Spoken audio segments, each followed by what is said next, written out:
Hello everyone, and welcome back to another session of Dark Souls 2 PvP and another weapon showcase. This time I am using the Ice Rapier, and this video is slightly different than most of my others. Recently I've had a vocal group of people complaining on my videos that I've been doing my weapon showcases wrong. So to address their concerns, I've done this one differently to take care of the issue.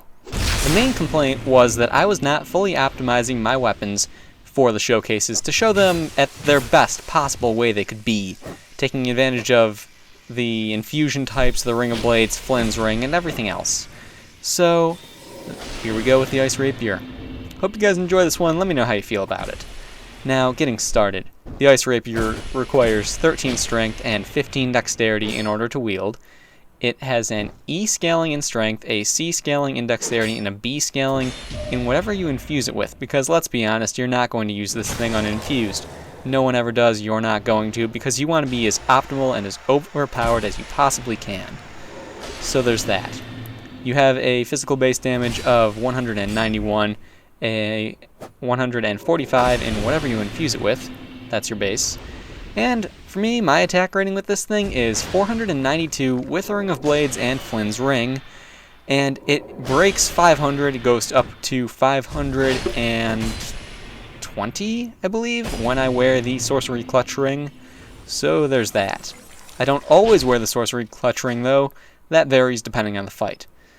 The counter strength of the weapon is 140, the poise damage of the weapon is 10 per hit, and the weight is 1.5 units. Now, the reason why the Sorcery Clutch Ring varies, I personally found it more useful to wear the Stone Ring, so I'd have more poise damage for the heavily armored opponents that I run into. And, you know, that's your choice whether you want to stun people in a single hit, or if you want to do a little bit more damage. Your call on that one. Either way is fine. Other rings that I do have on, the only other ring that I do have on would be the Leo Ring, because that 140 counter strength is, of course, not enough. We need to optimize.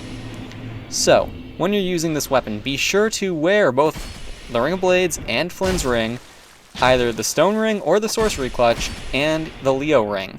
And you cannot forget the Engraved Gauntlets, because you want those random 1000 damage hits.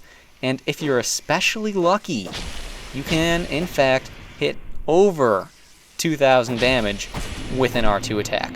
You can get 1000 damage hits on a regular two-handed or one-handed R1, but those R2 attacks, you can hit 1000 damage with those all the time when you're using this weapon. So, of course, with your Engraved Gauntlets and your extra critical chance, you can hit those 2k hits. Who doesn't want that? So the biggest pro of this weapon would be the damage.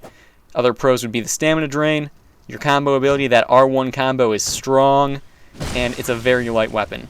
The cons, it's only thrusting attacks, so you can be parried, but you want to stay in new game so riposts don't do much, and you can always just continue R1 spamming afterwards, and you'll win, because they'll miss their parry at some point in time, and then you just win, because you stun them for 3 hits, and that most likely will kill them, because that kills most people, especially if you stay in new game like you're supposed to. So, that is the end of the video. This is the last fight of the video, rather. Hope you guys enjoyed it. Let me know how you feel about this new format where I fully optimize all of the things. And Merry Soulsmas, everyone.